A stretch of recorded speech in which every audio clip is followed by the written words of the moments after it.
갑자기 내게 나타나준 너 난 아무 말도 Hello student and welcome back to my YouTube channel The Biology Academy. So today we are starting with a new chapter that is digestion and absorption in the unit of human physiology. और human physiology unit में सबसे खास बात ये है that we all love human physiology. Even जो math वाले students भी होते हैं ना, वो भी ह्यूमन फिजियोलॉजी में इंटरेस्ट लेते हैं, मैंने बहुत बार देखा है। और जब हम भी स्टूडेंट थे तो हम ये सोचा करते थे यार कब ऐसा दिन आएगा कि सर ह्यूमन फिजियोलॉजी स्टार्ट करेंगे। और जब ह्यूमन फिजियोलॉजी स्टार्ट होती थी तो वो जितने भी चैप्टर्स जो होते थे ह्यूमन फिजियोलॉजी में, जब तक वो हम लोग पढ़ते थे तब तक बिल्कुल ऐसी फीलिंग आ जाती थी कि यार अब तो डॉक्टर बन ही गए हैं। आई एम श्योर आपके साथ भी ऐसा ही होता होगा। तो आइए स्टार्ट करते हैं हम लोग ह्यूमन फिजियोलॉजी। अब ह्यूमन फिजियोलॉजी हम लोग स्टार्ट करने वाले हैं तो सबसे पहले थोड़ा सा हम लोग ह्यूमन फिजियोलॉजी के बारे में जान लेते हैं, फिजियोलॉजी के बारे में जानते हैं कि ये क्या होता है आखिरकार फिजियोलॉजी। तो अगर आपसे कोई पूछे कि what is physiology, what is physiology, आसान भाषा में अगर आपसे कोई पूछे यार बताओ फिजियोलॉजी का मतलब क्या है, तो फिजियोलॉजी क्या है भाई? Study of function is known as physiology. यानी कि किसी भी चीज़ की हम फंक्शनिंग की स्टडी करते हैं तो उसको हम फिजियोलॉजी बोलते हैं। जैसे अगर हम ह्यूमन बॉडी की फंक्शनिंग की स्टडी कर रहे हैं तो उसको हम ह्यूमन फिजियोलॉजी बोलेंगे। तो study of function is known as physiology. Next बहुत ही ज़्यादा इंपॉर्टेंट है, बहुत बार एग्जाम में पूछा भी आ चुका है, father of physiology. Father of physiology, यह आपसे पूछा जाए father of human physiology, correct. तो फादर ऑफ फिजियोलॉजी किसे बोलते हैं हम लोग? विलियम हार्वे, ठीक है ना, आप लोगों ने नाम सुना होगा। विलियम हार्वे को हम क्या बोलते हैं? फादर ऑफ फिजियोलॉजी बोलते हैं या फादर ऑफ ह्यूमन फिजियोलॉजी बोलते हैं। अच्छा, विलियम हार्वे पे एक क्रेडिट और है, क्रेडिट और जाता है इनको, क्या भाई? He demonstrated blood circulation. William Harvey वही महान शख्स हैं जिन्होंने पहली बार ब्लड सर्कुलेशन को डेमोन्स्ट्रेट किया था, समझाया था। तो विलियम हार्वे को हम लोग इसी वजह से फादर ऑफ फिजियोलॉजी भी बोलते हैं, ठीक है। नेक्स्ट देखते हैं। अब भैया देखो, टर्म फिजियोलॉजी, टर्म फिजियोलॉजी किसने दी? टर्म फिजियोलॉजी गिवन बाय, तो बहुत आसान सा है, term physiology given by Jean Fernel. Term physiology given by Jean Fernel. एक देखो यहां पे एक साइंटिस्ट हैं जेहान्स मुलर, ठीक है। यहां पे जो मैं आपको बता रहा हूं हो सकता है आपको एग्जाम में ना भी आए, लेकिन फिजियोलॉजी हम लोग पढ़ने जा रहे हैं ना, तो थोड़ा सा तो बनता है यार कि ये सारी चीज़ें पता हो हमें। तो जेहान्स मुलर साहब कौन थे, इन्होंने क्या किया, तो इनके बारे में जानते हैं। बेसिकली जेहान्स मुलर ने सबको समझाया, या ये कह सकते हैं कि इन्होंने फिजियोलॉजी को दो पार्ट्स में डिवाइड कर दिया। जेहान्स मुलर ने फिजियोलॉजी को दो पार्ट्स में डिवाइड किया। नंबर वन है फिजिकल फिजियोलॉजी, नंबर वन है physical physiology, and number two is chemical physiology, है ना। Physical physiology and number two is chemical physiology. देखो यार, हम लोग फिजियोलॉजी में कुछ भी पढ़ेंगे। अब जैसे मान लो हम लोग सबसे पहला चैप्टर पढ़ेंगे डाइजेशन एंड एब्जॉर्प्शन, तो एक तो हमारी बॉडी फिजिकली वर्क कर रही है, ठीक है ना, एक तो हमारी बॉडी फिजिकली डाइजेशन और एब्जॉर्प्शन में वर्क कर रही है, साथ ही साथ उसमें केमिकल्स भी इन्वॉल्व होते हैं, एंजाइम्स, हार्मोन्स भी इन्वॉल्व होते हैं। तो पूरा फिजियोलॉजी, हमारी बॉडी की जो पूरी फिजियोलॉजी है वो फिजिकल फिजियोलॉजी में डिवाइड है, और उसमें केमिकल भी एक्ट करते हैं, तो उसको हम बोलते हैं केमिकल फिजियोलॉजी। तो जो जेहान्स मुलर साहब थे, इन्होंने फिजियोलॉजी को टू पार्ट्स में डिवाइड किया, that is physical physiology and chemical physiology. आपके जितना भी चीज़ यहाँ पे लिखा हुआ है उसमें ये फादर ऑफ फिजियोलॉजी सबसे ज़्यादा इंपॉर्टेंट चीज़ है, और कभी कभी ये आपको जनरल नॉलेज के तौर पे पता होना चाहिए कि study of function is known as physiology. तो आइए हम लोग चलते हैं अपने मेन चैप्टर की तरफ और स्टार्ट करते हैं डाइजेशन एंड एब्जॉर्प्शन। तो आइए स्टार्ट करते हैं हमारा मेन चैप्टर और वो है डाइजेशन एंड एब्जॉर्प्शन। तो अब हम डाइजेशन और एब्जॉर्प्शन पढ़ने जा रहे हैं, तो किसका डाइजेशन कर रहे हैं? फूड का। तो सबसे पहले हम लोग फूड के बारे में कुछ अच्छी बातें जान लेते हैं। तो फूड यहाँ पे लिखते हैं और कुछ अच्छी बातें जानते हैं, चैप्टर का ग्राउंड थोड़ा सा बना दें। तो फूड क्या है भाई? Food is one of the basic requirement of all living organisms. ठीक है ना? तो जो लिविंग ऑर्गेनिज्म है, कोई भी लिविंग ऑर्गेनिज्म है, चाहे वो छोटे से छोटा हो या बड़े से बड़ा, यानी कि अगर हम बात कर लेते हैं कि अगर अमीबा कितना छोटा लिविंग ऑर्गेनिज्म है, चाहे वो अमीबा हो, चाहे हम multi cellular complex living organism जैसे हम लोग, सभी को जो बेसिक रिक्वायरमेंट है वो किसकी है? फूड की। ठीक है ना? तो food is the one of the basic requirement of all living organism. आगे देखते हैं इस फूड के बारे में। अब जो ये फूड होता है ना, जो ये फूड होता है, एग्जाम में पूछा जा चुका है, यहाँ से क्वेश्चन स्टार्ट हो चुके हैं आपके। जो ये फूड होता है, इनको हम दो पार्ट्स में तोड़ते हैं। ठीक है ना? जो फूड है वो दो कंपोनेंट्स हैं, उनको हम दो पार्ट्स में तोड़ते हैं। एक को हम बोलते हैं major component of food, major components of food, और दूसरा है भाई माइनर कंपोनेंट्स ऑफ फूड।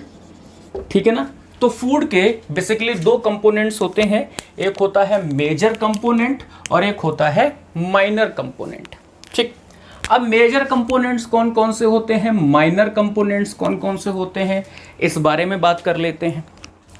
जो मेजर कंपोनेंट होते हैं ना, दे रिक्वायर्ड इन लार्ज अमाउंट। तो जो मेजर कंपोनेंट होते हैं वो हमारी बॉडी के लिए उसकी रिक्वायरमेंट ज़्यादा है, लार्ज अमाउंट में रिक्वायरमेंट होती है हमारी बॉडी के अंदर, उनको हम बोलते हैं मेजर कंपोनेंट्स ऑफ फूड। और मेजर कंपोनेंट्स का एक और नाम भी हो सकता है, यहाँ पे हम मेजर कंपोनेंट को एक और नाम से भी बुला सकते हैं, जिसको बोलते हैं मैक्रोन्यूट्रिएंट्स। ठीक है ना? तो major components also known as macronutrients. और इनको मेजर क्यों बोला? क्योंकि they required in large amount. ठीक है ना? हमारी बॉडी को ये ज़्यादा अमाउंट में रिक्वायर्ड होते हैं, तो उनको हम बोलते हैं मेजर कंपोनेंट्स। अब ये मेजर कंपोनेंट्स कौन कौन से होते हैं बच्चों? पहला तो होता है कार्बोहाइड्रेट, दूसरा होता है भाई प्रोटीन, कार्बोहाइड्रेट, प्रोटीन, फैट। ठीक है ना? इनको हम क्या बोलते हैं? मेजर कंपोनेंट बोलते हैं। यानी कि कार्बोहाइड्रेट हो गया, प्रोटीन हो गया, फैट हो गया, ये हमारी बॉडी में ज़्यादा अमाउंट में रिक्वायर्ड होते हैं, इसीलिए इसको हम क्या बोलते हैं? मेजर कंपोनेंट बोलते हैं। अच्छा, यहाँ पे एक और कंपोनेंट है जिसको हम बोलते हैं वाटर।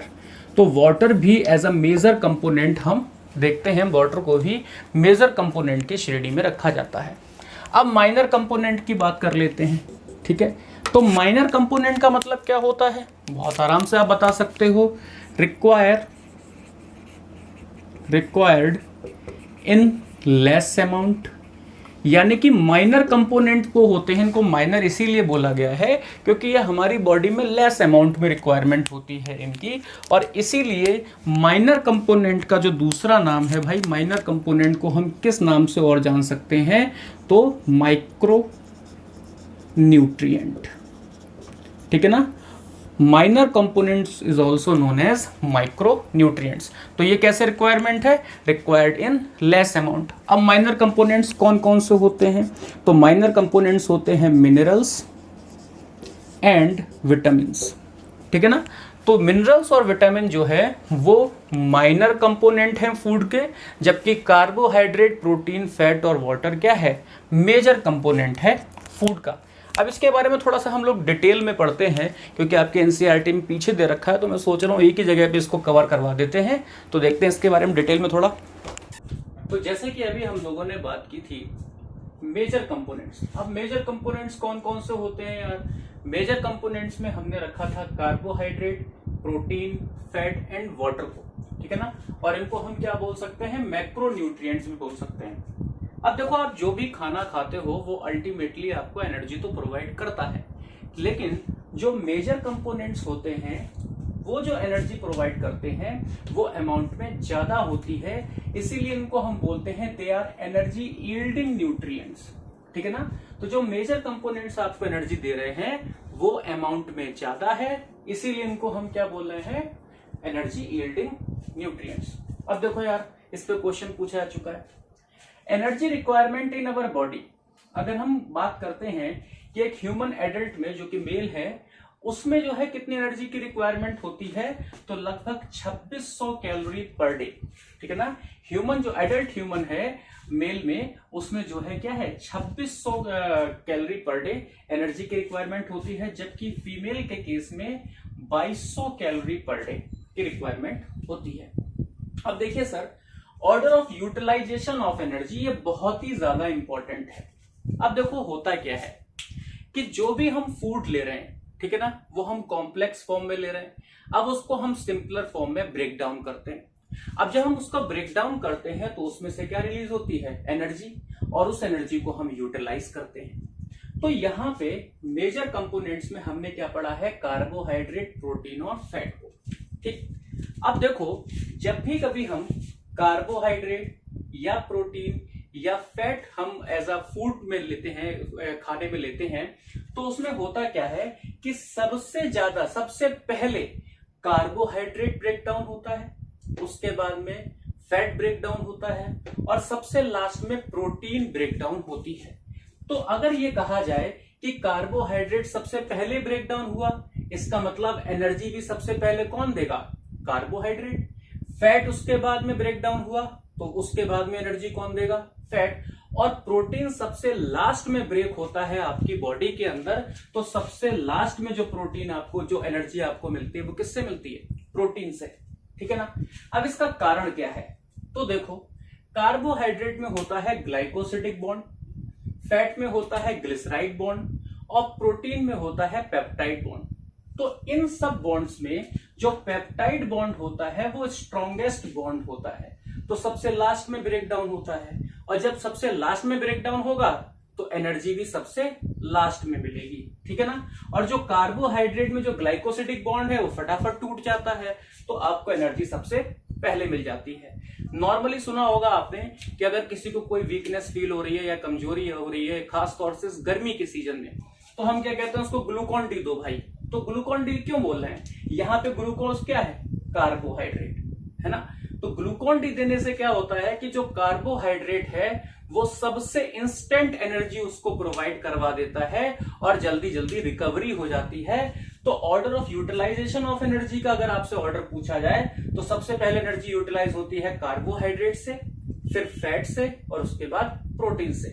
अब पहले क्वेश्चन भी पूछा जाता था कि बहुत लंबे समय तक अगर आप स्टार्विंग पोजीशन में हैं और आपने खाना नहीं खाया है, तो सबसे पहले क्या आपका कंज्यूम होगा? बॉडी का कार्बोहाइड्रेट कंज्यूम होगा, फिर आपके अंदर जो फैट डिपोजिशन है आपकी बॉडी उससे एनर्जी प्रोड्यूस करेगी, और एंड में जो आपकी बॉडी से प्रोटीन जो आपकी बॉडी में है उससे एनर्जी प्रोवाइड आपको करवाई जाएगी आपके बॉडी के द्वारा, ठीक है ना। तो उसके बाद में अब अगर तब भी आपने खाना नहीं खाया तो अल्टीमेटली क्या हो सकती है? डेथ। तो सबसे पहले क्या है? कार्बोहाइड्रेट ब्रेक होता है, फिर फैट ब्रेक होता है, और लास्ट में क्या ब्रेक होता है? प्रोटीन। आगे देखते हैं, अब वाटर की बात करते हैं। तो water play important role in metabolic processes and also prevent dehydration of the body. हमारे बॉडी में जो भी रिएक्शंस चल रही हैं उनको अच्छी तरह से चलते रहने के लिए किसकी जरूरत है? पानी की जरूरत है। और हमारी बॉडी हाइड्रेटेड रहे उसके लिए भी किसकी जरूरत है? वाटर की। तो वाटर यहाँ पे बहुत ही इंपॉर्टेंट रोल प्ले कर रहा है मेटाबॉलिक प्रोसेसेस में, और हमारी बॉडी को क्या रख रहा है? हाइड्रेट रख रहा है, डिहाइड्रेशन होने से बचा रहा है। आगे की बात करते हैं। तो देखो बच्चों, अब ये जो टॉपिक है बेटा वो बहुत ही ज्यादा हॉट टॉपिक है, ठीक है ना। हॉट टॉपिक उनको बोलते हैं जो या तो आ चुके हो, काफी आते हो, या फिर आने की बहुत ज्यादा संभावना हो।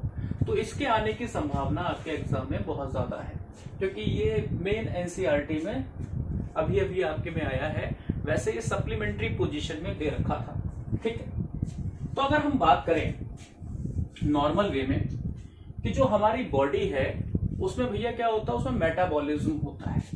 हमारी बॉडी में क्या होता है, मेटाबॉलिज्म, ठीक। और मेटाबॉलिज्म आपने फर्स्ट चैप्टर में पढ़ा होगा कि मेटाबॉलिज्म क्या है।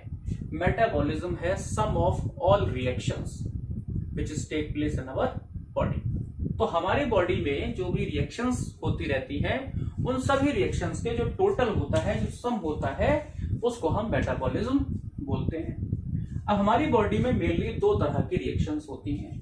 एक तो होती है एनाबॉलिज्म या एनाबॉलिक रिएक्शन, ठीक है ना, और दूसरी होती है भाई कैटाबॉलिज्म या कैटाबॉलिक रिएक्शन, ठीक। तो एनाबॉलिक और कैटाबॉलिक रिएक्शन को मिला के हम क्या बोलते हैं, मेटाबॉलिज्म, या इसको हम बोल सकते हैं एम्फीबॉलिज्म, करेक्ट, एम्फीबॉलिज्म। आओ समझते हैं क्या है ये। अच्छा, एनाबॉलिज्म क्या होता है।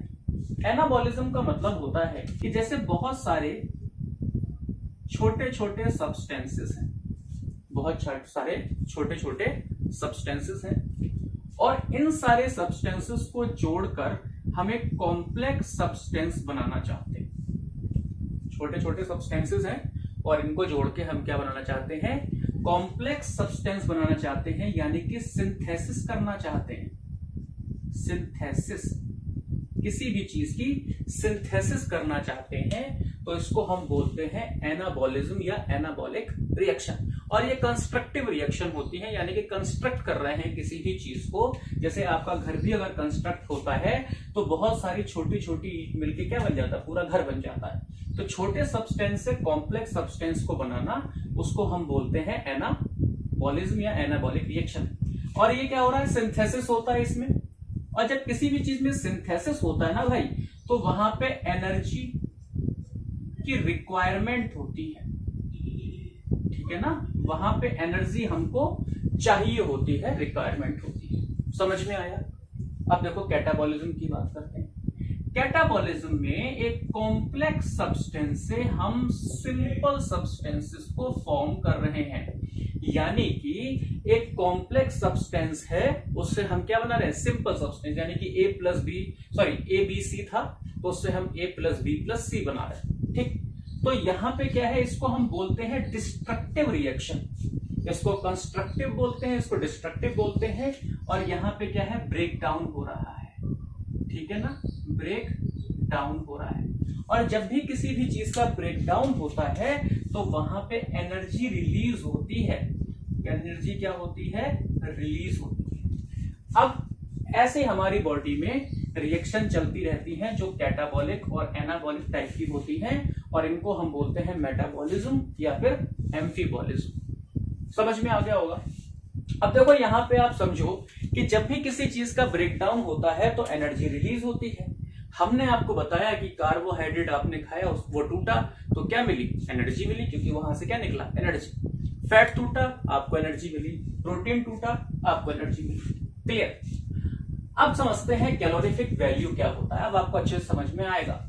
Heat generated on complete combustion of 1 gram of substance, ठीक है ना, इन बॉम्ब कैलोरीमीटर। यानी कि हमने ये लैब में एक्सपेरिमेंट किया और हमने क्या किया कि हमने 1 ग्राम सब्सटेंस लिया, चाहे हम 1 ग्राम कार्बोहाइड्रेट लेते हैं या प्रोटीन या फैट।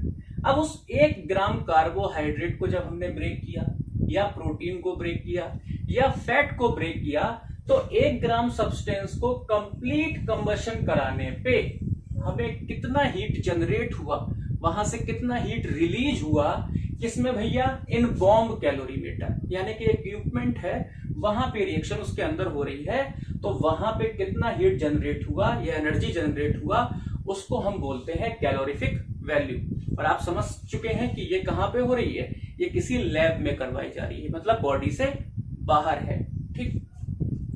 अब कार्बोहाइड्रेट की कैलोरीफिक वैल्यू क्या होती है, 4.1 किलो कैलोरी पर ग्राम। यानी कि 1 ग्राम कार्बोहाइड्रेट को कंप्लीट कंबशन कराने में हमको 4.1 किलो कैलोरी एनर्जी मिलती है। इसी तरह से प्रोटीन के 5.65 और फैट में कितनी मिलती है 9.4। लेकिन आप जानते हैं कि जो चीज लैब में होती है वो हमारी एक्चुअल बॉडी में नहीं होती। Actual heat released on complete oxidation of 1 gram of substance. अब इसी चीज को हमने हमारी जो बॉडी करती है उसमें क्या डिफरेंस आता है, तो जो हमारी बॉडी करती है उसको बोलते हैं फिजियोलॉजिकल वैल्यू, ठीक है ना। तो 1 ग्राम कार्बोहाइड्रेट, प्रोटीन या फैट के ऑक्सीडेशन कराने पे हमें कितनी एनर्जी मिलती है वो भी देख लेते हैं। तो यहां कार्बोहाइड्रेट से मिलती है 4 किलो कैलोरी पर ग्राम, लेकिन यहां पे कितना था 4.1। प्रोटीन से कितनी मिलती है 4.1 किलो कैलोरी पर ग्राम, यहां पे कितना था 5.65। और इस तरीके से फैट से मिलती है 9 किलो कैलोरी पर ग्राम, जबकि यहां पे था 9.4। तो आपसे क्वेश्चन पूछा जा सकता है कि always calorific value is always greater than physiological value, क्योंकि ये तो क्या था, ये एक लैब में की गई प्रोसेस है और ये हमारी बॉडी में की गई प्रोसेस है। साथ ही साथ आपसे ये वैल्यूज भी पूछी जा सकती हैं, तो बहुत आराम से बहुत ध्यान से इसको आप याद कर लीजिएगा, इंपॉर्टेंट चीज है, ठीक है ना। आगे की बात करते हैं इसमें हम लोग।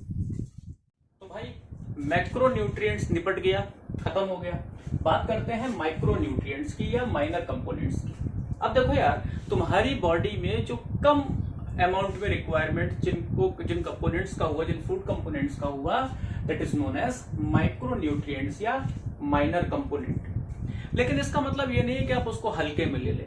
क्यों भाई, देखो यहां पे क्या है कि जो वैसे तो ये लेस अमाउंट में रिक्वायरमेंट है, ठीक है ना, तुम्हारी बॉडी में लेस अमाउंट में रिक्वायरमेंट होती है इन माइनर कंपोनेंट्स की, लेकिन ये एसेंशियल है फॉर बॉडी फंक्शनिंग। यानी कि बॉडी हमारी ठीक तरीके से वर्क करे, बॉडी की फंक्शनिंग ठीक रहे, तो उसके लिए ये क्या है, जरूरी है।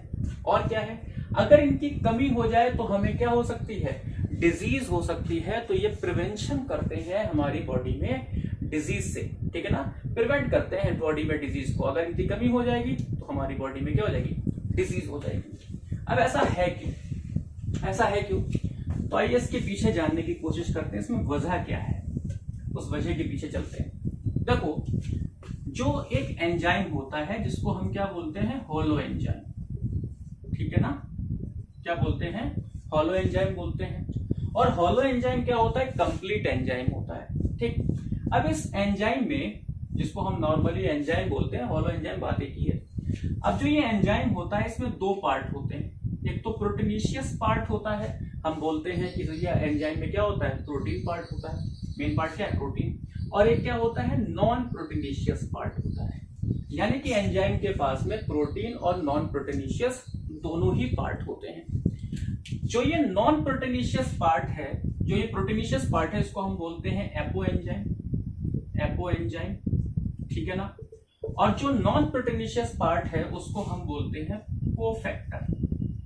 क्या बोलते हैं, कोफैक्टर्स बोलते हैं। और जो ये कोफैक्टर है ना भाई, जो ये कोफैक्टर है, ये 2 तरह के होते हैं। एक तो होता है ऑर्गेनिक कोफैक्टर और एक होते हैं भैया इनऑर्गेनिक, ठीक है ना, इनऑर्गेनिक कोफैक्टर। तो जो ऑर्गेनिक कोफैक्टर है उसमें आते हैं विटामिन्स, कहानी समझ गए होगे अब, उसमें आते हैं विटामिन्स। और जो इनऑर्गेनिक कोफैक्टर है उनमें आते हैं मिनरल्स। उनमें क्या आते हैं, मिनरल्स, जैसे भाई जेडन, जैसे Mg, जैसे कैल्शियम एक्सेट्रा, ठीक है ना। तो अब आप समझ गए होंगे कि हमारे बॉडी में मेन क्या है, एंजाइम की वर्किंग है। अरे फिजिकल नेचर से हमने क्या किया, डाइजेस्ट किया, या हमने केमिकल से, ठीक है ना। तो मेन क्या है, केमिकल में एंजाइम की वर्किंग है। और एंजाइम को ठीक तरीके से वर्क करवाने के लिए हमें क्या चाहिए, विटामिन चाहिए, और क्या चाहिए, मिनरल्स चाहिए, है क्या, मिनरल्स, ठीक।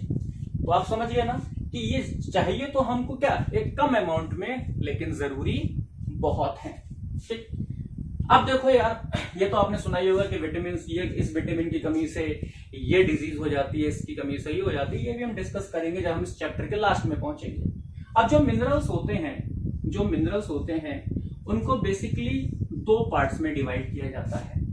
एक होते हैं भाई मैक्रो एलिमेंट्स, ये हम लोग प्लांट फिजियोलॉजी में भी पढ़ेंगे, और एक होते हैं माइक्रो एलिमेंट्स।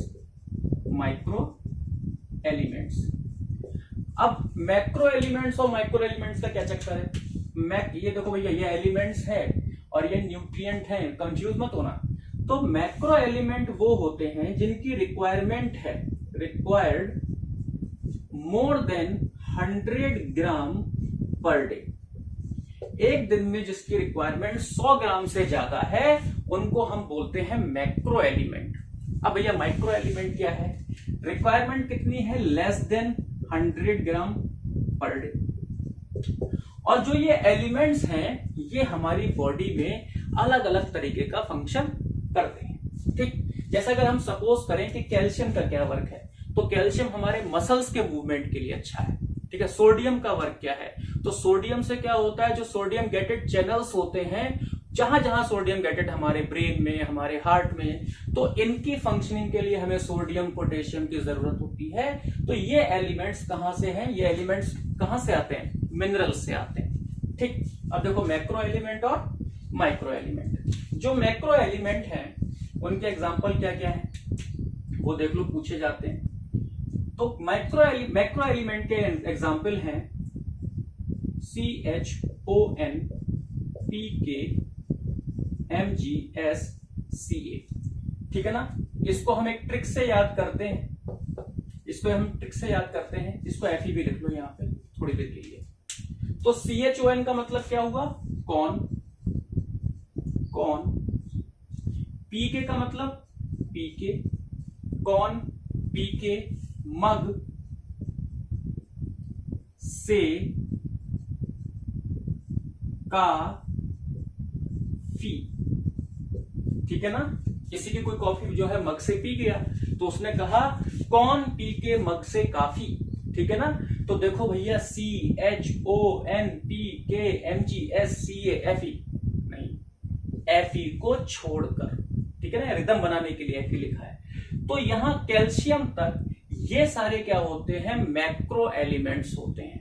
ये क्या होते हैं भाई? मैक्रो एलिमेंट्स होते हैं। इसके अलावा तुम्हारे कानों में कोई भी एलिमेंट सुनाई दे, जैसे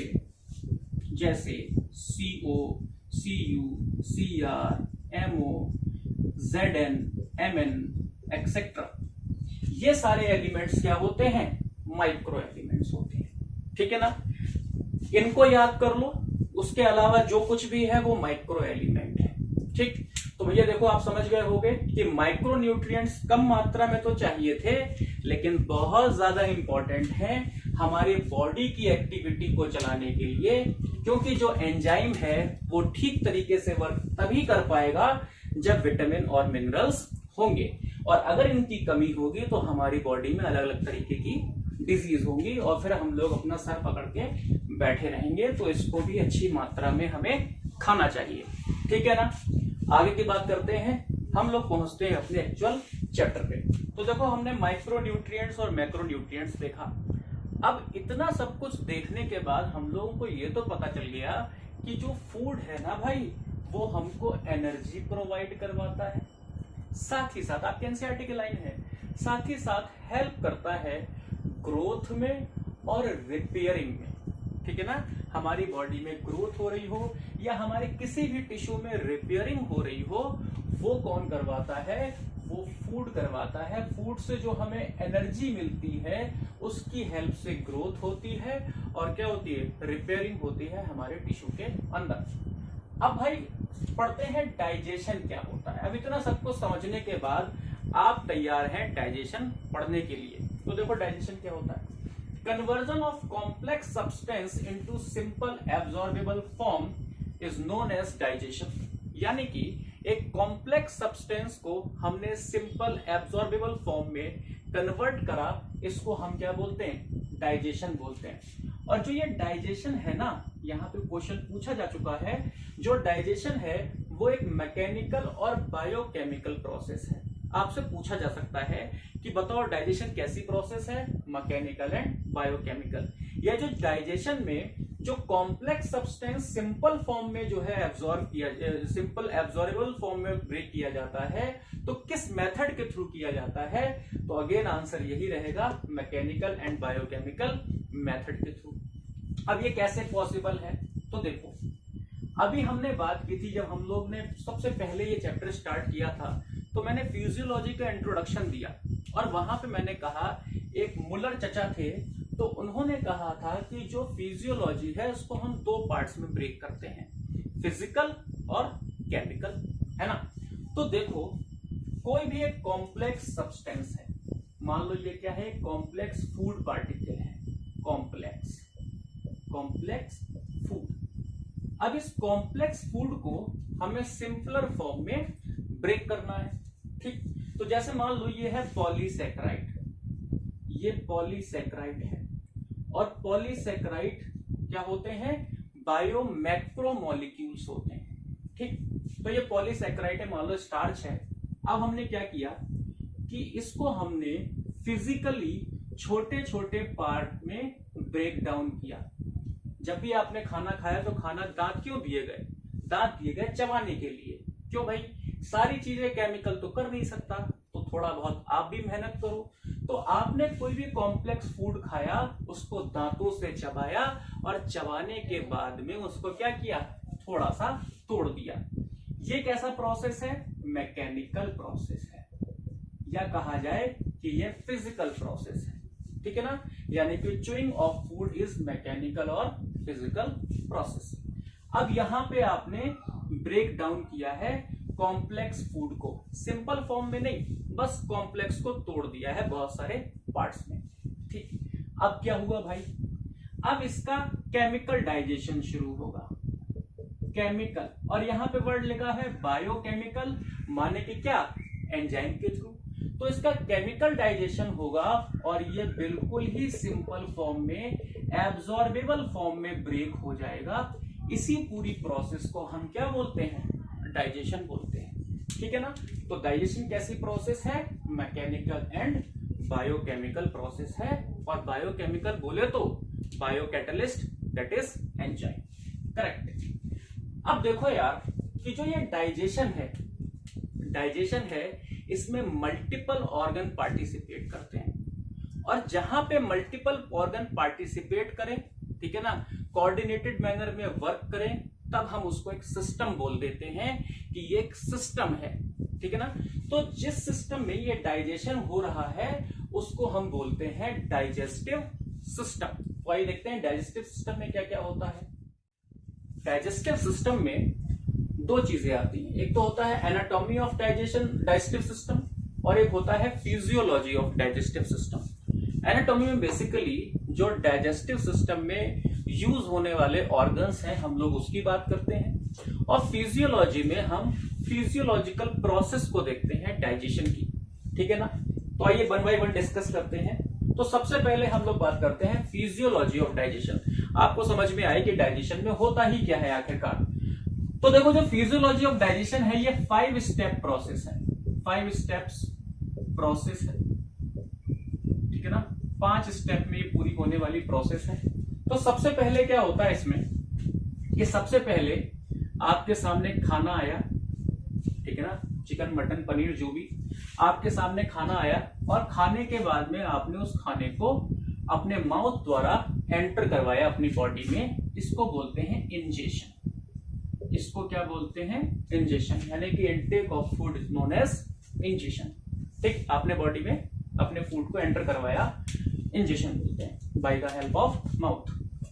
दूसरा देखो, अब इंजेशन हो गया, जो आपने फूड कॉम्प्लेक्स फॉर्म में बॉडी में एंटर करवाया, अब उसका होगा डाइजेशन, यानी कि उस फूड का मैकेनिकल और केमिकल ब्रेकडाउन होगा, तो उसको हम क्या बोलते हैं? डाइजेशन। डाइजेशन हो गया तो बहुत ही अच्छा हो गया। तीसरा क्या होगा फिर होगा एब्सॉर्प्शन। एब्सॉर्प्शन, आपने जो भी खाना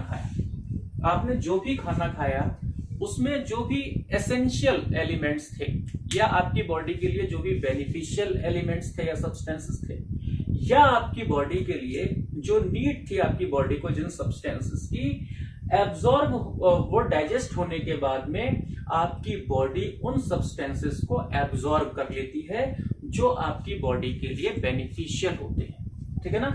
इस प्रोसेस को क्या बोलते हैं? एब्जॉर्प्शन बोलते हैं। आगे क्या होता है? Fourth one is assimilation. Assimilation, अब भाई देखो, आपकी बॉडी ने जो बेनिफिशियल सब्सटेंसेस थे उसको एब्जॉर्ब किया, अब उसका यूटिलाइजेशन होगा। मान लो हमें कहीं पे, पहली बात तो हमारी बॉडी को एनर्जी चाहिए, फिर हमें कहीं पे ग्रोथ की जरूरत है या रिपेयरिंग की जरूरत है, तो जो भी हमने खाना खाया है जो एब्जॉर्ब हो गया है उस खाने का यूटिलाइजेशन होगा, उसको हम बोलते हैं assimilation. And fifth one is, बेकार लोग हमेशा होते हैं और उनको अपनी लाइफ से बाहर कर देना चाहिए, तो उसको हम बोलते हैं इजेशन।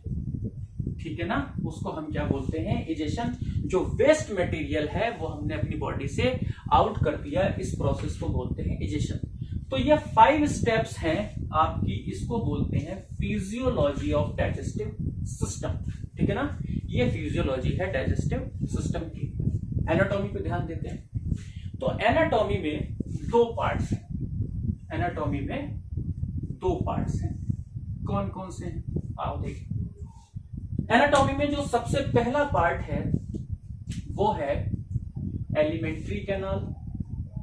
एलिमेंट्री कैनाल, जिसको हम जीआई ट्रैक भी बोलते हैं, यानी कि गैस्ट्रोइंटेस्टाइनल ट्रैक भी बोलते हैं। आप देख लो ना, यहां से माउथ से जो भी ये पाइप चला आ रहा है इसको हम बोलते हैं एलिमेंट्री कैनाल।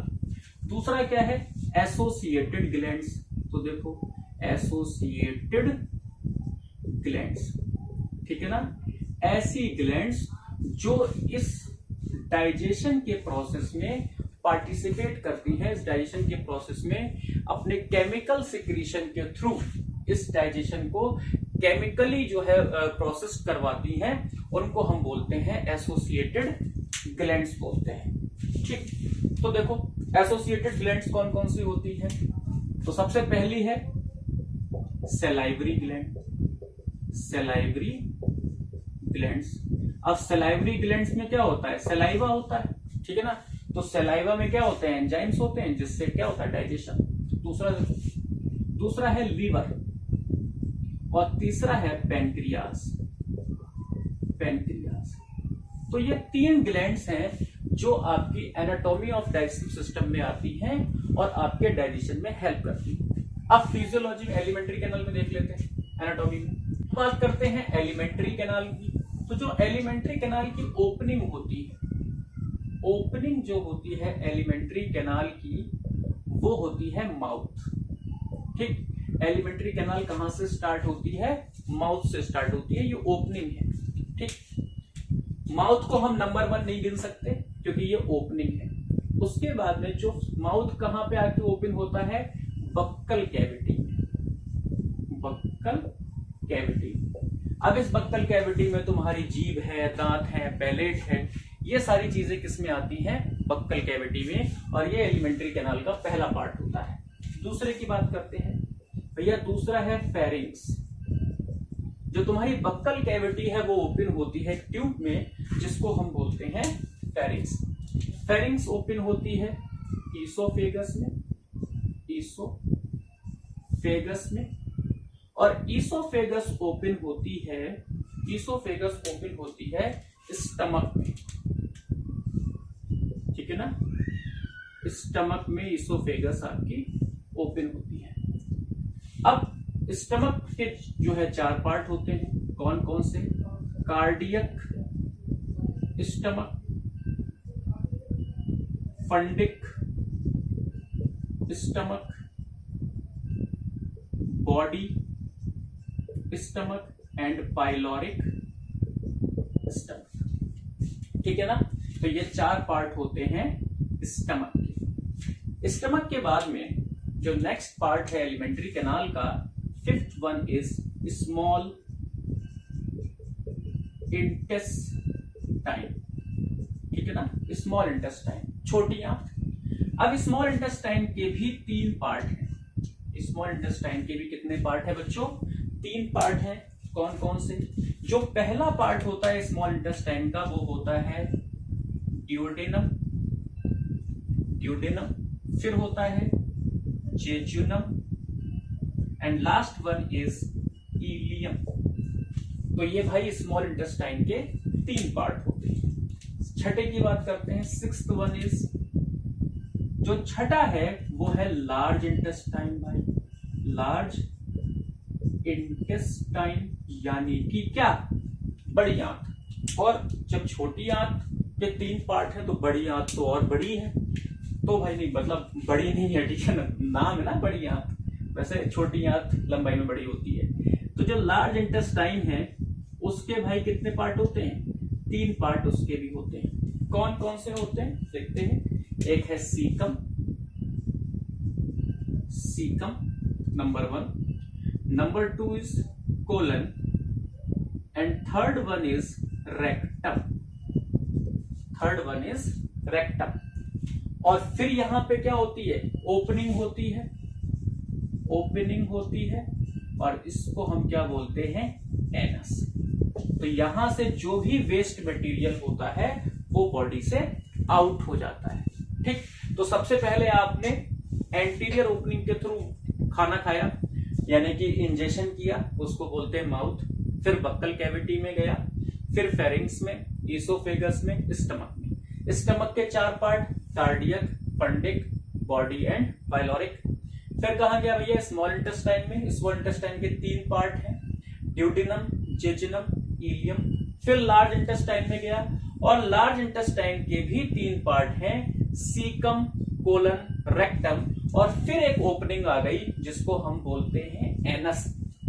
अगर किसी भी जो कोई भी एनिमल है या कोई भी कह चाहिए ऑर्गेनिज्म है, अगर उसमें माउथ और एनस दोनों ही ओपनिंग प्रेजेंट होती है, ऐसे एनिमल्स में कंप्लीट डाइजेशन पाया जाता है, कंप्लीट डाइजेस्टिव सिस्टम पाया जाता है।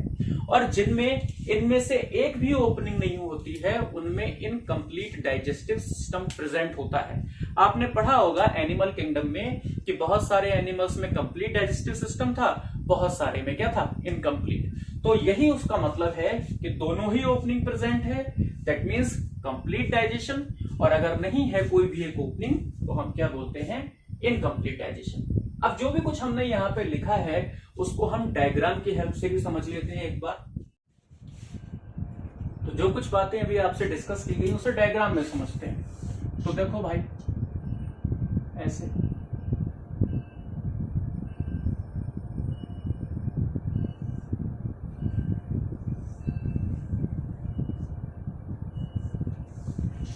तो जो ओपनिंग होती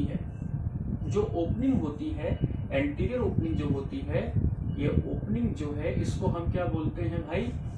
माउथ बोलते हैं। इस ओपनिंग को सीधे से लिखते हैं, इसको हम क्या बोलते हैं? माउथ बोलते हैं। सही। और माउथ के अंदर जो ये कैविटी प्रेजेंट है, ठीक है ना, जो ये कैविटी प्रेजेंट है इसको हम क्या बोलते हैं? Buccal cavity, that is known as buccal cavity.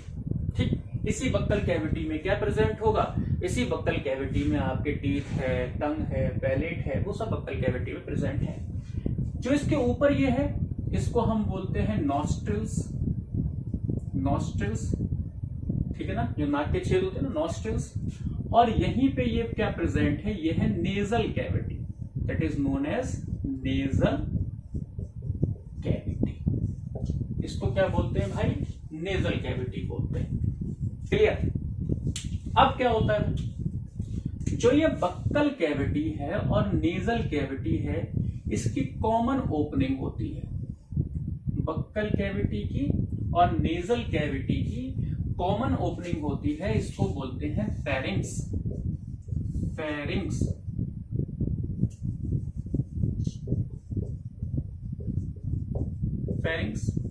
ठीक है ना, यानी कि कॉमन ओपनिंग है। देखो, नेजल कैविटी भी फेरिंग्स में आके ओपन हो रही है और बक्कल कैविटी भी फेरिंग्स में आके ओपन हो रही है। ठीक, अब क्या होता है? थोड़ी देर बाद में थोड़ी दूरी पे ये एक अलग रास्ते पे निकल जाती है और ये एक अलग रास्ते पे चल पड़ती है। ठीक, तो देखो जो ये वाला पाथ है ये हमारे रेस्पिरेटरी सिस्टम से जुड़ा हुआ है, इसको बोलते हैं ट्रैकिया। क्या बोलते हैं भाई? ट्रैकिया। हम लोगों ने सुना होगा, आपको डांट भी पड़ी होगी कि खाना खाते समय हंसो मत, खाना खाते समय बात मत करो। तो ऐसा क्यों बोला जाता है कि जो ये सांस वाला चैम्बर है, ठीक है ना, जहां से हम सांस लेते हैं, तो ये तो एयर यहां पे चली जाती है और फूड सारा कहां चला जाता है? इस तरह।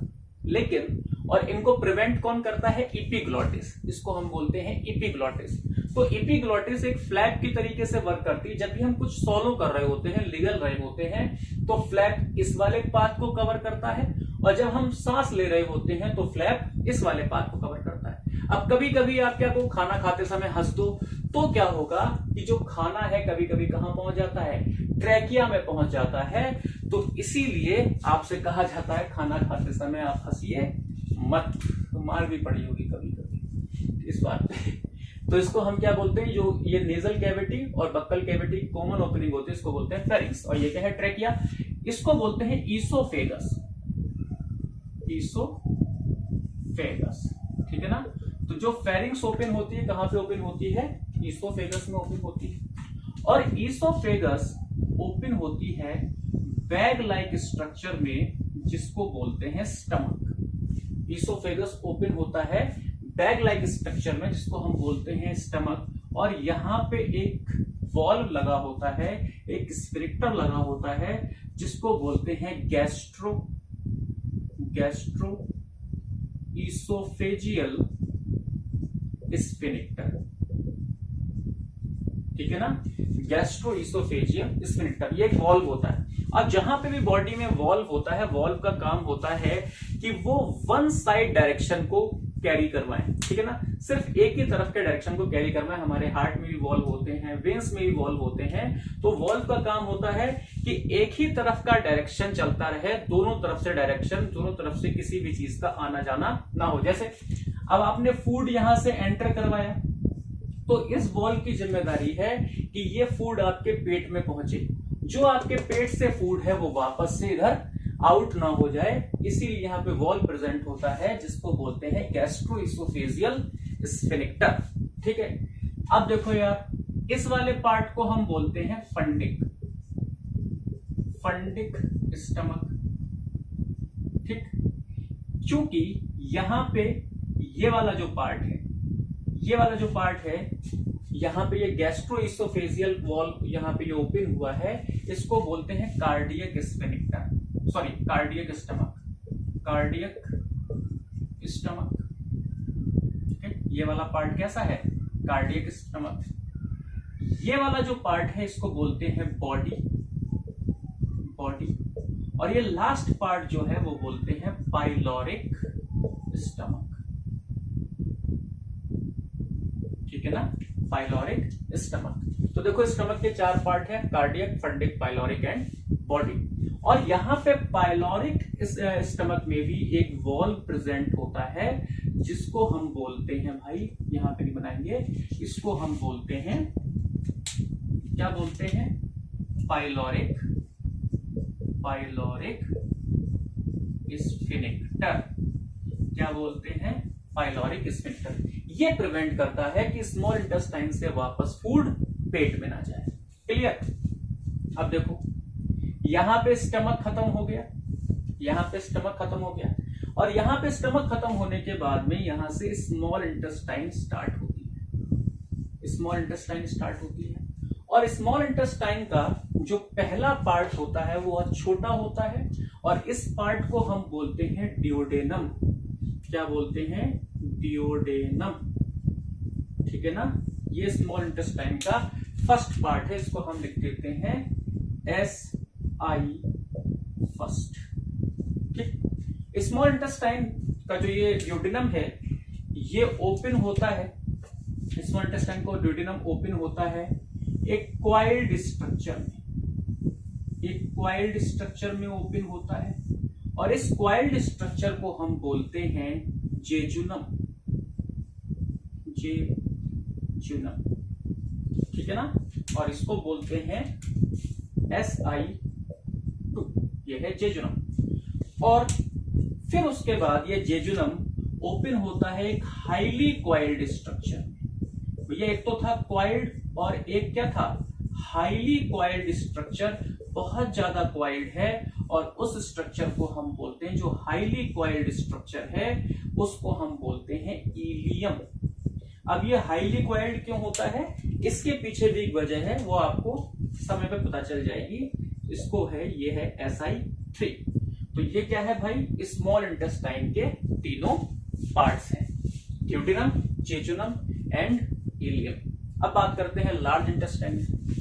तो देखो यार, लार्ज इंटेस्टाइन को भी बना लेते हैं, भेदभाव क्यों करें बेचारी से।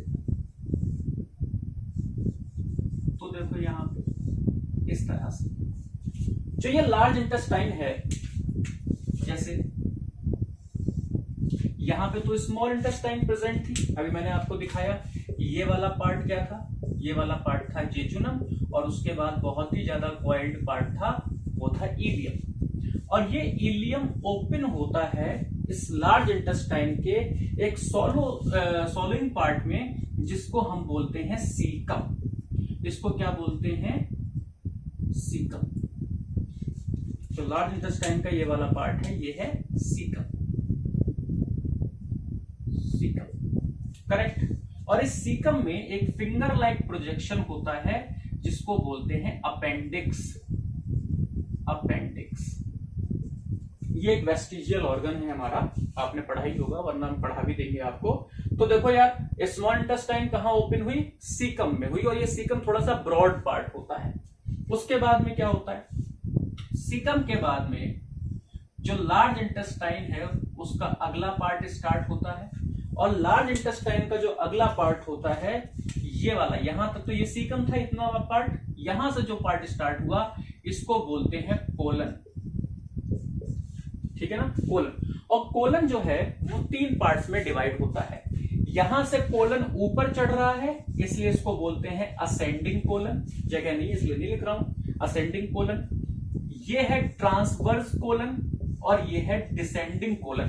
तो ये जो आपको ये पार्ट दिख रहा है, यहां से लेकर यहां तक का, ये सब क्या है, कोलन। और उसके बाद में एक बैग लाइक स्ट्रक्चर होता है, जिसको बोलते हैं रेक्टम, जिसमें थोड़े समय के लिए जो फीकल मैटर है, जो मल है, वो क्या रहता है, एकत्र रहता है, स्टोर रहता है। और उसके बाद में ये ओपनिंग है, जिसको हम बोलते हैं एनस। तो देखो यार, ये तो एलिमेंट्री कैनाल थी, ये आपके डाइजेस्टिव सिस्टम की जो अभी यहाँ पे ड्रॉ है, ये पूरी क्या है, एलिमेंट्री कैनाल। उसी एलिमेंट्री कैनाल में क्या है, थोड़े से चेंजेस हैं, कहीं पे वो बैग लाइक हो गई है, कहीं पे वो सी शेप्ड हो गई है, कहीं पे कम क्वाइल्ड है, कहीं पे ज्यादा क्वाइल्ड है। तो ये है एलिमेंट्री कैनाल। अब एसोसिएटेड ग्लैंड्स की बारी है।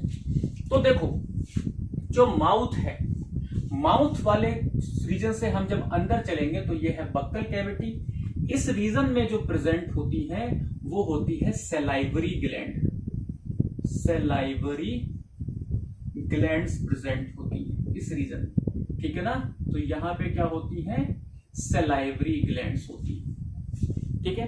डिटेल में बताएंगे कैसे क्या होता है, अभी ऐसे जान लो, यहां पे प्रेजेंट है सलाइवरी ग्लैंड। दूसरा जो स्ट्रक्चर था, दूसरा जो ग्लैंड था, यहां पे इस तरह से बाइलोब्ड स्ट्रक्चर होता है, जिसको हम बोलते हैं लीवर। ये क्या है भाई, लीवर। तो ये दूसरी ग्लैंड है, ये है लीवर। और इस लीवर के अंदर क्या प्रेजेंट होता है, गॉल ब्लैडर, ठीक है ना।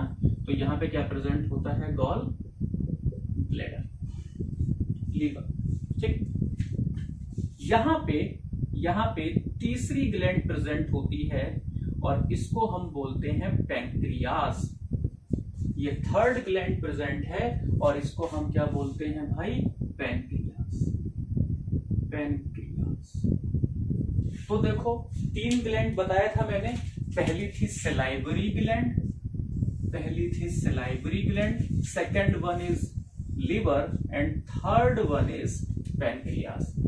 अब ये पूरी एनाटॉमी वाला पार्ट यहाँ पे आपका कंप्लीट है, और उम्मीद है आपको समझ में भी आया होगा।